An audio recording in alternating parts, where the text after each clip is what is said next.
Hello guys, আসসালামু আলাইকুম। আশা করি সবাই ভালো আছেন। এগুলো হচ্ছে ঘাস।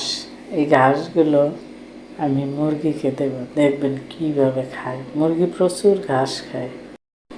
আমি ছাদে কয়েকটা মুরগি পালন করি, চেষ্টা করতেছি আরও বাড়াইতে। দেখি আরও কিনে আনবো, দেখেন কিভাবে খায়।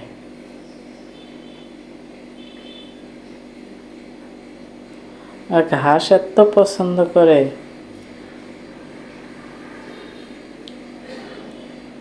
অন্যান্য খাবারের চেয়ে ঘাস দিলে বেশি তাড়াতাড়ি খায়। দেখেন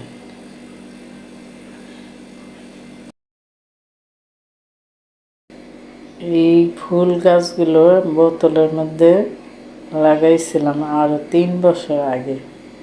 এভাবে আস্তে আস্তে 2 দিন আগে আমি এগুলো কেটে কেটে আবার নতুন করে রিপোর্টিং করছি। এটা করি নেই রিপোর্টিং, ওই 3টা করছি। এটা খুব সতেজভাবে হচ্ছে, এই জন্য কাটলাম না। এই ফুলগুলো হবে, এই ফুলগুলো হলে এই দিকের গাছগুলো উঠাই ফেলবো। বোতলের মধ্যে হলে এইগুলো উঠাই ফেলবো।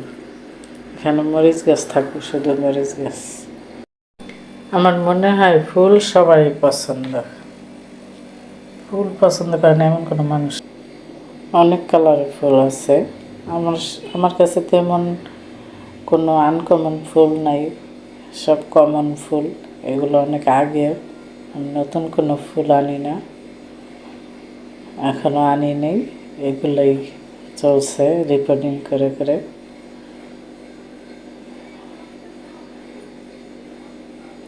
দেখতেও ভালোই লাগে। এগুলো বিচি হয়, বিচি হলে আবার বিচি ওই টবের মধ্যে ফেললে আবার হয়। এভাবেই চলছে 3-4 বছর।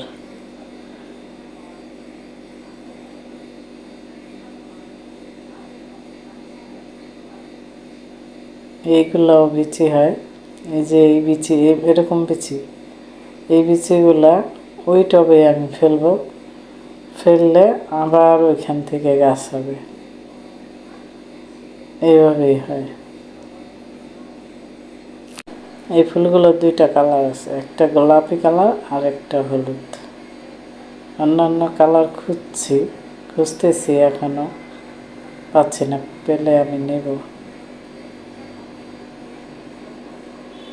আর এই মরিচটা পেকে গেছে, লাল হয়ে গেছে। এই মরিচটা আমি বীজ করার জন্য ছিঁড়ে নিয়ে যাব,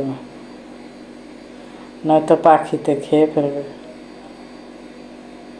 পাখিতে প্রচুর মরিচ খায়, আমার অনেক মরিচ পাখিতে খায়। এই ফুল সহ চলে আসলো ডালটা। এই ফুলটা কত সুন্দর, আবার মরিচ হতো না, ভেঙে ফেললাম।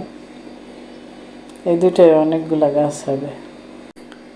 এই বেগুনগুলা এখন আরো বড় হবে, হয়তো নরম দেখাচ্ছে। এগুলো পুরানো গাছ, সব 1 বছর আগের গাছ। নতুন কোনো বেগুন গাছ নেই আমার।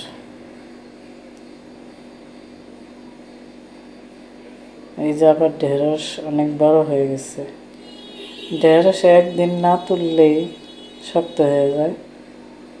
এই যে 2-3 দিন পর পর আমি 4টা 5টা 6টা এরকম করে ঢেঁড়স নেই গাছ থেকে। এগুলো এক জায়গায় করে জমায় তারপরে আমি ভাজি করি। আপনারা সবাই আমার চ্যানেলটিকে সাবস্ক্রাইব করবেন, লাইক করবেন, শেয়ার করবেন এবং আমার জন্য দোয়া করবেন, আমি যাতে ভালো ভালো ভিডিও দিতে পারি এবং সুস্থ থাকি।